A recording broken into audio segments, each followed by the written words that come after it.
Well, hello everyone and welcome to another episode of YouTube Shaman's Kitchen, as I'm now calling them. So what I want to do today is to show you something which avoids sugar completely, because you've seen my film on sugar and my film on cancer.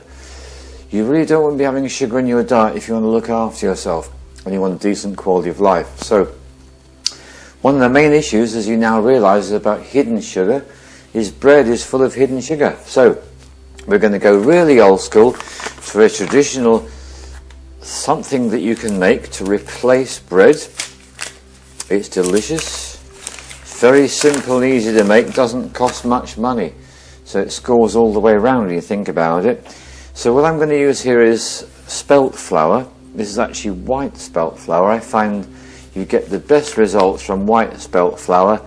And because it is spelt, it means it doesn't contain huge amounts of gluten like the conventional white flours would do. So I'm going to put just a random amount of this white spelt flour into my bowl. And because I'm really getting into these, what I'm going to do is I'm actually going to add quite a lot of flour and make more dough than I want. And then the dough that I don't need for my meal is going to go in the fridge, and I'm going to be able to use that for up to 2 days. So here's the thing. What I'm making is what some people call unleavened bread. There's no yeast. No yeast means there's no sugar. I'm going to give it the Asian name of a chapati or a roti. So all it is, I'm putting water into the flour. Now here's the key thing. Put less water than what you think you need. So I'm just going to give it a mix, having put some water in. Now if it's normal white flour or normal wholemeal flour, you don't have to be quite so fussy, but when you're working with spelt, it's a bit more particular. So if I put too much water in, what will happen is the whole thing will become a claggy mess, and it's very hard to make a chapati out of it. So I'm deliberately being a bit mean in the amount of water I'm putting in here. Very prudent. Give it a bit more of a stir. And it just starts to form clumps, as you can see. Because I've got quite a lot of flour in there, I'm going to put a little bit more. Don't even need any salt in this. Now one of the things that you might be aware of is the more salt you have in your diet, the more you're attracted to eating sugar. So less salt equals less desire for sugar. It really is that simple. Now it's starting to get the kind of texture I'm on about. So it's starting to clump up, so all I've got to do is to keep on stirring it.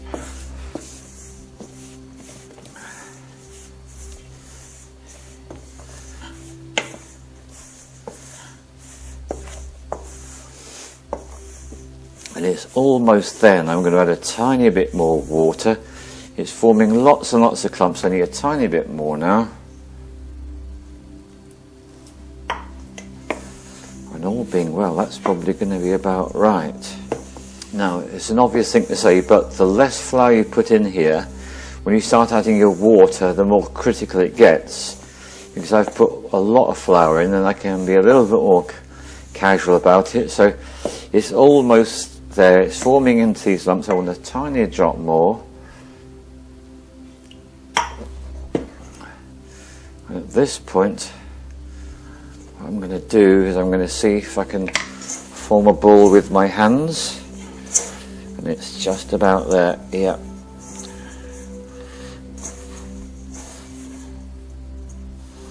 Right, so let me show you. So can you see it's starting to clump into a ball now? So I need to work it just a little bit longer, getting it to join up into one solid mass, which it will do in a moment.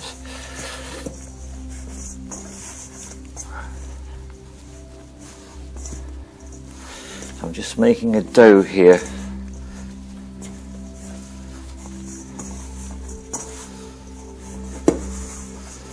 And now it's getting to a stage that I can use the ball to actually mop up little bits and pieces. And they're rapidly being absorbed into the ball at this stage. And I find the things I can wipe around the inner side of the bowl, get all those bits off. I'll just keep kneading it until I get all the bits out.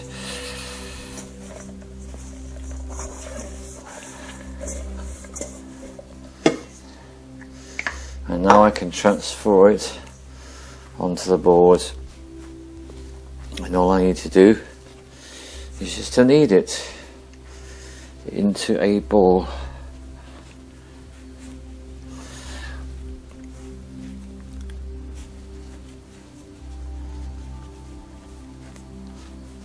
You don't need to spend a minute or two doing this.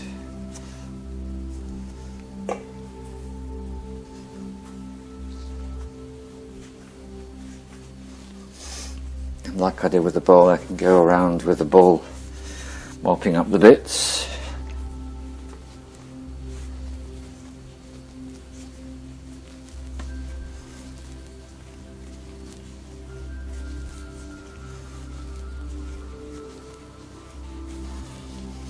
So this is the first stage done. So unlike making bread, where you have to take quite a long time kneading the dough for a good 10 minutes, you don't need to with this. Just enough time to get it into a ball, mopping up the bits.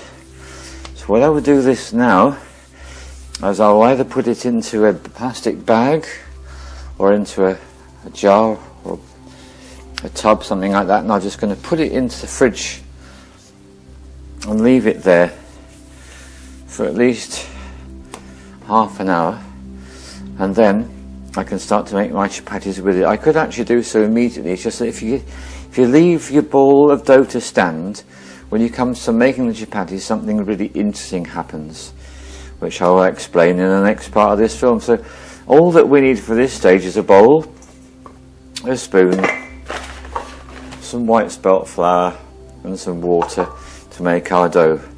For the next stage we're going to need a rolling pin, a board, and we're going to need a heavy pan. A heavy frying pan is the best thing, but you can make use of any frying pan, to be quite honest, to do this. So I'll go and put that in the fridge now. That's the end of part one. So we're now on to part two, the chapati, the alternative to bread, a way to avoid sugar in your life. So this is the one that was put in the fridge half an hour ago, and it's nice and soft, it's looking good. So I've got a load of things out which I'm going to have with it, which I'll explain in a bit. I'm just have a little slug of a bulletproof hot chocolate. It's been a busy morning making films, absolutely starving. So what I'm going to do is I'm going to put the gas on and have it on quite high until the pan gets nice and warm. I'm just going to cut a random piece off. It all depends on the size of your pan, so you don't need to have a fancy cast iron pan like me, but it's a treat if you've got one. You can use any frying pan at all.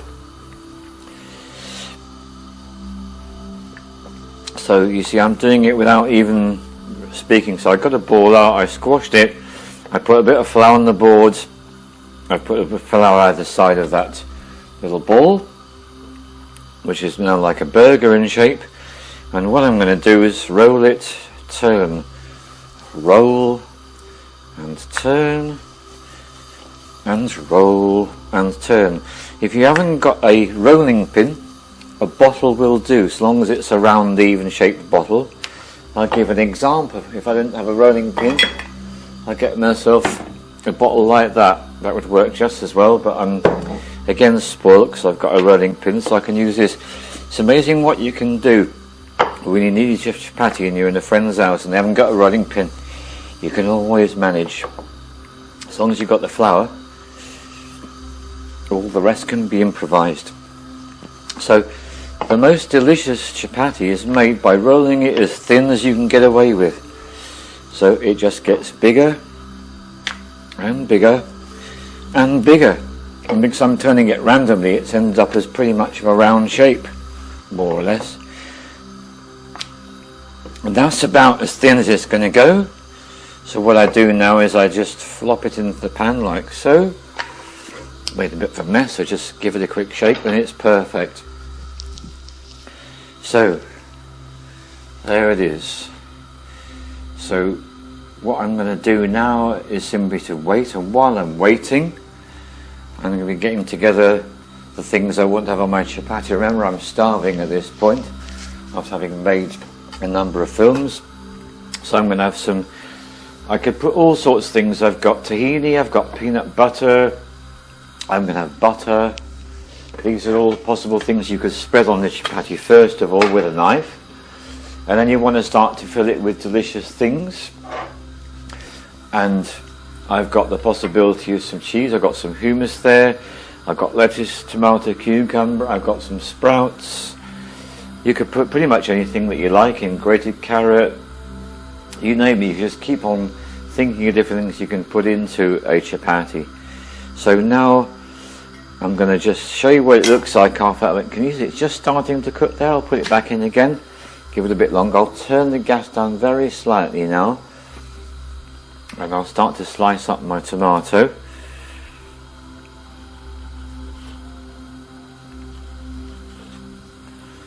And my cucumber. So it's totally up to you what you want to put in your chapati.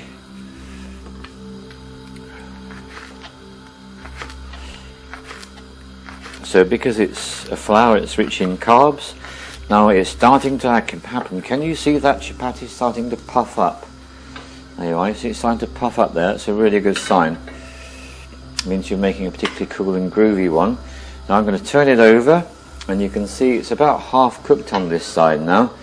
And what I prefer to do is to turn it over, leave it 30 seconds, turn it over again, turn it over, turn it over, turn it over. Keep on turning it over. One of the magic ingredients I'm going to add into mine is what's called gamasio, which is simply roasted sesame seeds ground up with a little bit of Himalayan salt. Absolutely delicious. And now I'll turn it again. Now I generally like to just turn it with my fingers. If you're a little bit more of a sensitive disposition, you might want to get some kind of a tool to turn it over with, but I generally just like to get my finger in like that and do that. And yeah, I have a little bit of hummus as well, I think. So the thing about a chapati is that it's most delicious when it's cooked. If you leave it to go cold, it's really not so interesting. Now it's almost done. So you see it's starting to brown in all sorts of spots, so I can actually turn that gas down even more. If you use electricity, it will take you longer to heat up your pan. Gas is fast, electricity is slow, but you probably know that already. And it's pretty much there now. It's starting to get little tiny bits of blackness on either side, so I'm going to call that a done chapati.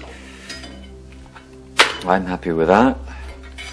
So what I'm going to do is put it on my plate and then start to fill it with the things that I would like. So I'll begin with a bit of butter. When you put butter on your chapati, you do an incredibly small amount, so it's very economical with butter. Got a little bit of hummus on it as well. A little bit of grated cheese. I don't like much cheese, just a little bit. And some tomato. And some cucumber. And a load of alfalfa sprouts. I will at some point make a film to show you how to make these. These are so nutritious, so full of health and vitality, so generous with them. Really generous with them. Piece of lettuce. A little bit of this gamasio, roasted sesame seeds and sea salt. Fold it over, and that's right. If you spend a lot of time working and you want to eat quickly, it's a quick meal.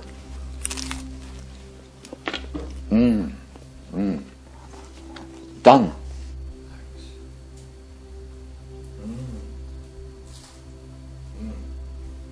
So maybe you might want a sweet chapati, that's the other choice. So just cut off another piece of dough. I'm going to make a small one this time, seeing as this has a really large one before. Again, rolling it into a little ball. Again with the flour. Now my cutting board is wet there, so I can't use that bit. I've got to use the dry bit over here to do this. So just as before, I'm going to roll it out. But it's going to be somewhat smaller. So a sweet chapati. Again, it's only your creativity that limits you. So I'm going to do something fairly ordinary this time.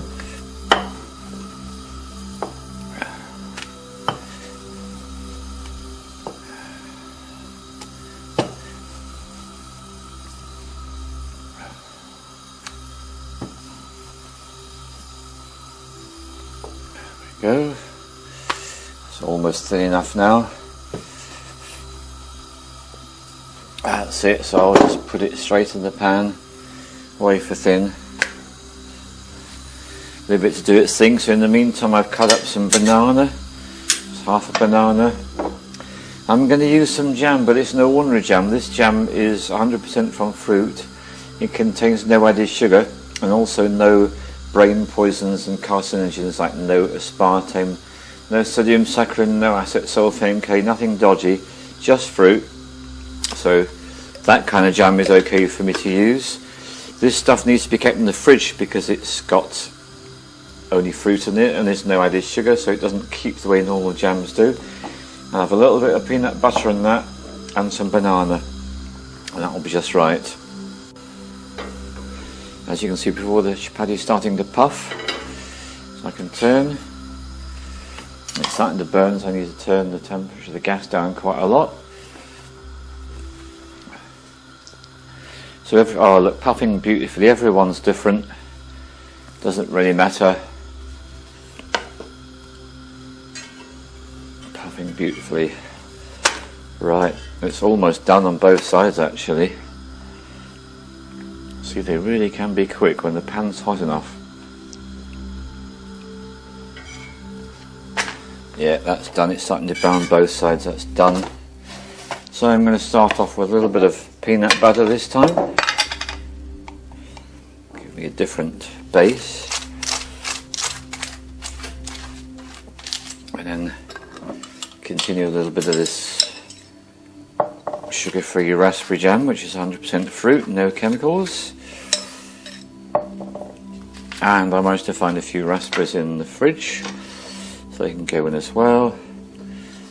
And some banana.